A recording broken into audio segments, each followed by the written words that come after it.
Pile సమస్యతో బాధపడుతున్నారా? ఇప్పుడు లేజర్ చికిత్సతో ట్రీట్మెంట్ రేంజ్ హాస్పిటల్స్ లో శాశ్వత పరిష్కారం. ఇప్పుడే సంప్రదించండి. ఇండోనేషియాలో మరో ద్వారక, ఒక నగరం జల సమాధి కాబోతుందా? ప్రకృతి విసిరే సవాళ్లకి మచ్చుతునక, మనిషి విధ్వంసానికి ఇదో కొత్త ప్రతీక.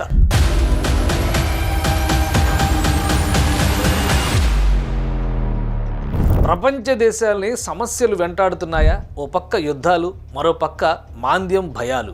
రోజు రోజుకి వృద్ధి చెందుతున్న టెక్నాలజీ, దానికి సరికొత్త సవాళ్లు విసురుతున్న ప్రకృతి. ఇండోనేషియాకి అలాంటి కొత్త సమస్య వచ్చి పడింది. రాజధాని జకార్తా నీటి పాలు కాబోతోంది.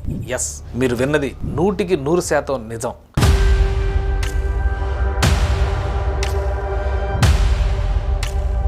ప్రపంచ దేశాలకి ప్రకృతి ఏదో ఒక రూపంలో ఏదో ఒక సమస్యని సవాలుగా విసురుతోంది. కొన్ని దేశాల్లో ఆర్థిక మాంద్యం, మరికొన్ని దేశాలకు అంతర్గత భద్రత. కొన్ని చోట్ల గుక్కెడు నీటికి దిక్కుండదు, కొన్ని చోట్ల నగరాలకు నగరాలే నీటిపాలు. అలాంటి సమస్యే ఇండోనేషియాకి వచ్చింది. ప్రపంచంలో టాప్ 5 రాజధానుల్లో ఒకటి. జనాభా పరంగా 3 కోట్ల పైమాటే. కోర్ క్యాపిటల్ ఏరియాలో 1 కోటికి పైగా జనాభా. రోజుకి 2 కోట్ల వాహనాలు రోడ్లపైకి వస్తాయి. ఈ అంకెలు చూస్తేనే ఇండోనేషియా రాజధాని జకార్తా విశ్వరూపాన్ని మన కళ్ళ ముందు ఊహించుకోవచ్చు. ఇప్పుడు జకార్తా ప్రజలకు కొత్త సమస్య వచ్చి పడింది. ప్రజల కాళ్ల కింద భూమి ఏటా 25 సెంటీమీటర్ల చొప్పున కుంగిపోతోంది. నగరంలోని శివారు ప్రాంతాలు శరవేగంగా సముద్రంలో కలిసిపోతున్నాయి. ఇది ఊహించుకుంటేనే జకార్తా ప్రజల గుండెల్లో భూకంపం పుడుతోంది. ఇండోనేషియా, ఇండియాకి మధ్య బలమైన సాంస్కృతిక బంధం ఉంది. జకార్తా పేరే సంస్కృత పదం నుంచి పుట్టింది. అలాంటి జకార్తా నగరం 1940 తర్వాత ఆగ్నేయాసియా దేశాల్లో శరవేగంగా అభివృద్ధి చెందింది. కానీ ప్రకృతి విసురుతున్న సవాలు ఈ నగరాన్నే మాయం చేస్తోందని శాస్త్రవేత్తలు సైతం నమ్ముతున్నారు. జకార్తాలో దాదాపు 1,60,00,000 ఇళ్ళు సముద్రంలో కలిసిపోయే దశలో ఉన్నాయి. అసలు జకార్తా నగరం ఎందుకు మునిగిపోతోంది? ఇండోనేషియాకే ఈ వింత పరిస్థితి ఎందుకు వచ్చింది?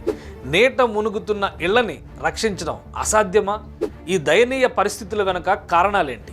ఇండోనేషియా 17,000 ద్వీప సముదాయ దేశం. ఇందులో సుమత్రా, జావా వంటి పెద్ద ద్వీపాలు కూడా ఉన్నాయి.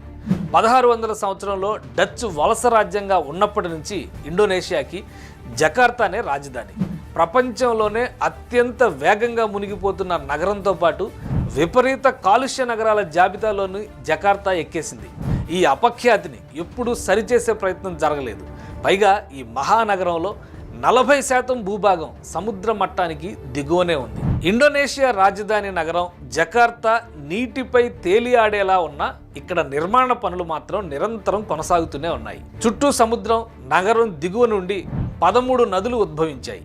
భూమిపై విపరీతమైన ఒత్తిడి వల్ల గత 10 ఏళ్లలో 2.5 మీటర్ల మేర భూమి సముద్రంలోకి కలిసిపోయింది. జకార్తా నేల చిత్తడి నేల కావడం కూడా మరో సమస్య. సముద్ర తీరాల్లో పర్యావరణ సమతుల్యం కాపాడేందుకు చిత్తడి నేలల్ని పరిరక్షించాలనే అంతర్జాతీయ ఒప్పందాలున్న ఇండోనేషియా పాలకులు పట్టించుకోలేదు. ఈ పాపాల వల్లే చాలా ప్రాంతాలు తరచుగా నీటిలో మునిగిపోతూ ఉంటాయి. చుట్టూ నీరున్న తీవ్రమైన తాగునీటి కొరత జకార్తాకి మరో శాపం. మంచినీటి కోసం బోర్లు వేస్తే భూమి కుంగిపోతోంది.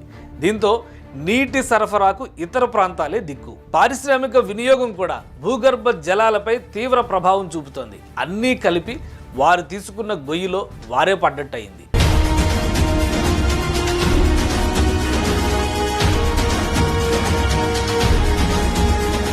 హ్యారీ ఆండ్రిస్ 20 ఏళ్లుగా జకార్తా భూమిలో మార్పుపై అధ్యయనం చేస్తున్న శాస్త్రవేత్త.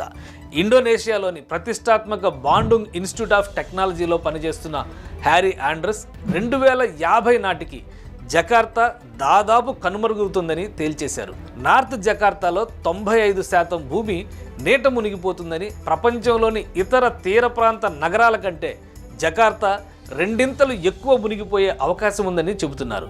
ఇండోనేషియాలోని సెమరాంగ్, థాయిలాండ్లోని బ్యాంకాక్, జపాన్లోని యొకోహామా, మెక్సికో సిటీలు కూడా ఈ జాబితాలో ఉన్నాయని పేర్కొంటున్నారు. జకార్తా సమస్యకి పరిష్కారం ఏంటి? ఇండోనేషియా ప్రభుత్వం ఏం చేస్తోంది? రాజధాని తరలింపు సాధ్యమయ్యే పనేనా? కొత్త రాజధాని మరో జకార్తా అవుతుందా?